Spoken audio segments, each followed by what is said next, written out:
हम सबको पता है कि अर्नब गोस्वामी जोर से बोलते हैं, इनफैक्ट अर्नब जी को भी। तो people will at least listen to. तो मैं चिल्लाता हूं, if you shout more you can change the country. लेकिन एग्जैक्टली कितने जोर से?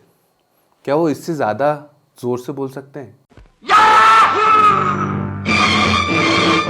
क्या वो सनी देओल को टक्कर दे सकते हैं? तारीख पर तारीख, तारीख पर तारीख, तारीख पर तारीख, तारीख पर तारीख मिलती रही है, लेकिन इंसाफ नहीं मिला मिलोड, इंसाफ नहीं मिला। अगर इस सवाल पे चिंतन करें तो कुछ और सवाल मन में आते हैं।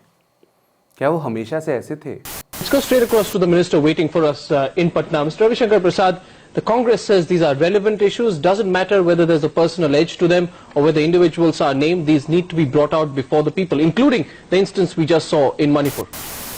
ये फुटेज तब का है जब वो स्टार न्यूज में काम करते थे, तो फिर ये ऐसे कैसे हो गए? Surajpal Amuk, be quiet. Keep quiet. Understand? When you're spoken to, when I tell you to keep quiet, be quiet. Why? दोनों में अंतर लाउडनेस की ही है, सिर्फ आवाज ही नहीं, हर चीज की लाउडनेस। लेकिन शुरुआत हमें इस सवाल से करना पड़ेगा कि हम कैसे जानते हैं कि अर्नब जी लाउड है। हम में से ज्यादातर लोग कभी उनसे मिले नहीं हैं, और फिर भी हमारे लिए उनके सबसे जानी मानी बात उनकी लाउडनेस ही है।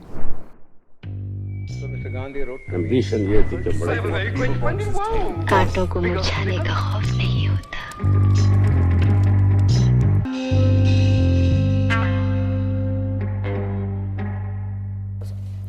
ये है अर्नब जी अपने डिबेट में बोलते हुए, और ये है उनकी आवाज। ये जो वेव्स हैं उनकी आवाज को दर्शाते हैं। इसकी हाइट उनके आवाज का एम्पलीट्यूड है, यानी वो कितनी जोर से बोल रहे हैं। हमें ये बात याद रखनी होगी कि आवाज को आमने सामने सुनने और आवाज को रिकॉर्ड करके स्पीकर से सुनने में अंतर है। लाउडनेस यानी आवाज की तीव्रता को डेसिबल्स यानी डीबी में लिखा जाता है, लेकिन हम जब किसी आवाज को रिकॉर्ड करते हैं तब हम उसे माइनस में रिकॉर्ड करते हैं, क्योंकि हर रिकॉर्डर की क्षमता अलग होती है, और इसीलिए आवाज़ जितना ज़ीरो के पास होगा उतना ही तेज़ सुनाई देगा। इससे ज़्यादा आवाज़ वो रिकॉर्डर रिकॉर्ड नहीं कर सकता, और इसीलिए वो कट जाता है या क्लिप हो जाता है। हमें ये भी समझना पड़ेगा कि न्यूज़ रूम में आवाज़ कैसे रिकॉर्ड किया जाता है। ये अर्नब जी और बाकी लोगों पे जो माइक है उन्हें लेपल माइक कहते हैं, जैसे कि ये। इस माइक की खासियत होती है कि ये सिर्फ अपने आसपास की आवाज़ को ही सुनता है। मान लीजिए 5 लोग डिबेट में हैं, हर एक के पास एक माइक होता है जो सिर्फ उस इंसान की आवाज़ को रिकॉर्ड करता है। हर माइक की लाइन अलग अलग एक मिक्सर में जाती है मिक्स होने के लिए, जो कि ऐसा दिखता है। इसमें साउंड डिज़ाइनर हर एक माइक की रिकॉर्डेड आवाज़ को अलग अलग बढ़ा घटा सकता है कि हमें हर एक की आवाज़ बराबर सुनाई दे, वो इंसान कितना भी ज़ोर से या धीरे बोल रहा हो। और फिर वो इस मिक्स्ड आवाज़ को मिक्सर से आउटपुट देते हैं, और यही हमें अपने टीवी पे सुनाई देता है। तीसरी बात जो ध्यान रखने की है वो है क्वालिटी। अर्नब जी स्टूडियो में रिकॉर्ड कर रहे हैं, जिसका मतलब उनके पास बेस्ट माइक्स और रिकॉर्डिंग का सामान है। इसका मतलब है कि हम हमेशा उनकी आवाज़ सबसे बेस्ट क्वालिटी में सुन सकते हैं। What's your problem? Why do you need the cops? Why do you need the cops? I don't need the cops. The point is, That's the point. You're spot on. We don't need the cops. उनके बाकी panelist के पास ऐसे mics नहीं होते। अब ये तीनों चीज़ों को ध्यान रखते हुए हम अर्नब जी के डिबेट्स में साउंड के इस्तेमाल को और गहराई से देख सकते हैं। सबसे पहली बात कि अर्नब जी की आवाज़ फाइनल मिक्स में आमतौर पे सबसे तेज़ रहती है। इसका मतलब यह है कि कितने भी लोग एक साथ बात कर रहे हों, अर्नब जी की आवाज़ हमें सबसे साफ सुनाई देती है। ये और भी इंटरेस्टिंग हो जाता है कि जब अर्नब जी अपने किसी पैनलिस्ट के साथ चिल्ला चिल्ली पे उतर आते हैं। Rizwan, now you know what? Just no, Rizwan. Now you got to put brakes on yourself, man. The problem with you is the problem with you is यहाँ अर्नब जी और उनके ओपोनेंट की आवाज शुरू में तो एक बराबर होती है, Ritesh has to give an explanation. Yes. He is accountable for. लेकिन धीरे धीरे उनकी ओपोनेंट की आवाज धीमी हो जाती है। You talk too much. You talk too much. You talk too much. You talk too much. और हम तक साफ तौर से सिर्फ अर्नब जी की आवाज पहुंचती है। Oh, Rizwan, now you know what? Just no, Rizwan. Now you got to put brakes on yourself, man. In fact कभी कभी अर्नब जी अपने साउंड डिजाइनर को क्यूज भी देते हैं, जैसे कि यहाँ Now listen to me. Listen to me. Actually, you're comic. Actually, you're comic. 1 minute. Reduce to I'm an advocate. जैसे ही अर्नब जी वॉल्यूम कहते हैं 1 minute. Reduce to उनके ओपोनेंट की आवाज का लेवल कम हो जाता है। Actually, you're comic, but the fact is, I can't take you as a comedian because you are actually very dangerous. लेकिन अगर आपका ओपोनेंट आपके साथ बैठा हो, फिर जैसे कि इस क्लिप में हो रहा है। Can I tell you why? Then you stop. I'll tell you why. I can't shout over you. I'll tell you why. I'll tell you why. I'll tell you. हमको दिख रहा है कि मिक्स में अर्नब जी की आवाज ज्यादा है, लेकिन क्योंकि ये दोनों आमने सामने चिल्ला रहे हैं, हम देख सकते हैं कि अर्नब जी पे उनकी आवाज का असर हो रहा है। I can't shout over you. ये अंतर है अर्नब जी की एक्चुअल आवाज में और हम जो उनकी आवाज टीवी पे सुनते हैं उसमें। इनफैक्ट अर्नब जी की आवाज ही सिर्फ लाउड नहीं है। अगर आप उनका काम टाइम्स नाउ और फिर बाद में रिपब्लिक टीवी में देखेंगे, आपको समझ में आएगा कि उन्होंने इस लाउडनेस को एक एक्सपीरियंस बनाया है। कैरावैन मैगजीन के लिए राहुल भाटिया की लिखी हुई एक बहुत बेहतरीन आर्टिकल है, जिसका लिंक डिस्क्रिप्शन में है। वो लिखते हैं कि टाइम्स नाउ में कोट अर्नब का कंट्रोल न्यूज़ के प्रोडक्शन लाइन के हर एक नॉब, बटन, लीवर और हैंडल पे था। अर्नब बताते थे कि पैनल्स का कलर क्या होगा और उसको अपनी मन मर्जी से बदल देते थे। वो डिसाइड करते थे कि स्क्रीन पे लिखे गए चीज़ों का क्या डिज़ाइन और साइज़ होगा। यहाँ तक कि कैमरामैन को भी बताते थे कि किस एंगल से शॉट लेना है। ये सब कुछ का एक ही मकसद था, अपने दर्शकों को आकर्षित करना और उनको रुझा के रखना। अर्नब जी ने इंडियन टेलीविजन के इतिहास में सबसे लोक प्रसिद्ध कार्यक्रम से प्रेरणा लिया, सास बहू serials.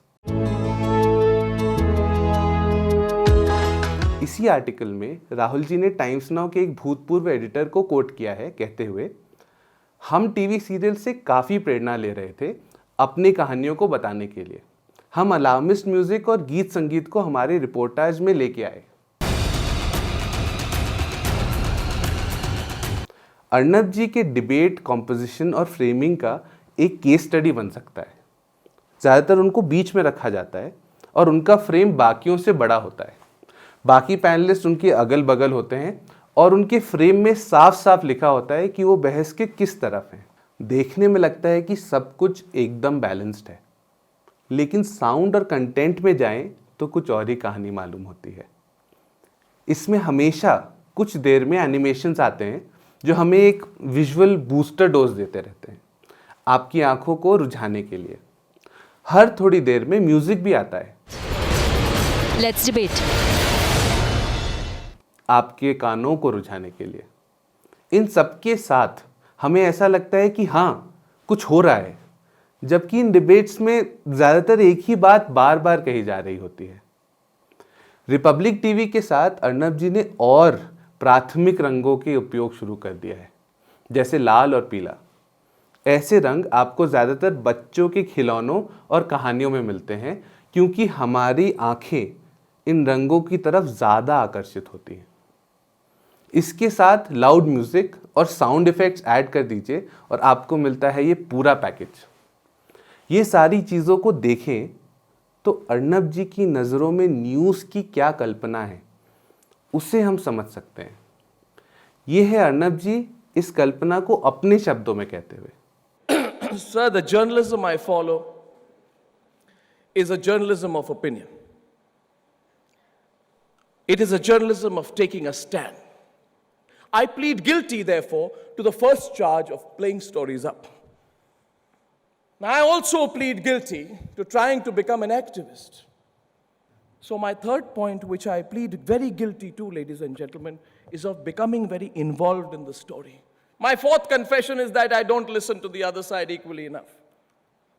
So, ladies and gentlemen, when people tell me that you are not doing what is news, I ask them, what is news? Arnab ji news को एक्टिविज्म के साथ जोड़ते हैं और हमारी जहन में जो आवाज़ है, जो कुछ बदलना चाहती है, कुछ करना चाहती है, उसको अपील करते हैं। I promise to you Republic will bring out all the culprits, all the connections, all the wrongdoings. वो हमें एक एक्सपीरियंस बेचते हैं जिसको देख के हमें लगे कि सिर्फ न्यूज़ देखने से ही हम दुनिया में जो हो रहा है उसमें अपनी भागीदारी निभा रहे हैं। मीडिया को खत्म कर विपक्ष और जनता को खत्म किया जा चुका है। ऐसा सही भी है, मगर यही शाश्वत नहीं है। एक ना एक दिन जब लोग अपनी नफरतों से जर्जर हो जाएंगे, उनकी नफरतें उनके शरीर से दरकने लग जाएंगी, तब उन्हें किसी नई जमीन की तलाश होगी, किसी पत्रकार की याद आएगी। एनडीटीवी को अदानी ग्रुप ने खरीद लिया है। रवीश जी ने एनडीटीवी से रिज़ाइन कर दिया है। ऐसा लग रहा है कि इंडिया में टीवी न्यूज़ का एक सदी का अंत आ गया है और चीज़ें बदलने वाली हैं। इस बदलाव के चौखट पे खड़े होके हमें कुछ सवाल तो पूछने चाहिए खुद से और कुछ टीवी न्यूज़ चैनलों से। हम न्यूज़ को किस तरह से देखते हैं? क्या हम इसे रवीश जी की नज़रों से देखते हैं जो कहते हैं कि न्यूज़ का मतलब है आम जनता की आवाज़ बन सत्ता से सवाल पूछना, या हम इसे अर्नब जी की तरह देखते हैं जिनके लिए न्यूज़ तथ्य को बताना नहीं है बल्कि एक कहानी है जो एक दिलचस्प और रुझावक तरीके से बताया जा रहा है एक ऑडियंस को एंटरटेन करने के लिए। उनका लाउडनेस इस एक्सपीरियंस का भाग है जिसमें टीवी के माध्यम का बहुत चतुराई से इस्तेमाल किया जा रहा है। इसके दूसरे तरफ बैठी है एक बेखबर ऑडियंस अपने ही ड्राइंग रूम में जो आप पे सिर्फ इसलिए भरोसा करती है क्योंकि आप टीवी पे हैं। लेकिन हमें एक चीज़ याद रखनी पड़ेगी और वो ये है कि अर्नब गोस्वामी कितनी ज़ोर से बोलते हैं का जवाब बस इतना है जितना तेज़ बोलने की अनुमति हम उनको देते हैं। It will require more than some dim-witted YouTubers. ये वीडियो हमारे नए सीरीज़ कंटेम्पलेटिव लिसनिंग माने चिंतनशील सुनने पे है। अगले कुछ वीडियोस में हम कैसे और ध्यान से और सोच के साथ चीज़ों को गहराई में सुन सकते हैं उस पर कुछ इंटरेस्टिंग चीज़ें आपके साथ साझा करने की कोशिश करेंगे। अगर आपको ये वीडियो पसंद आया तो फिर प्लीज़ सब्सक्राइब कीजिए, शेयर कीजिए, या आप हमें पेट्रियन या बाय मी अ कॉफ़ी पे सपोर्ट भी कर सकते हैं जिसका लिंक डिस्क्रिप्शन में है। बहुत बहुत शुक्रिया।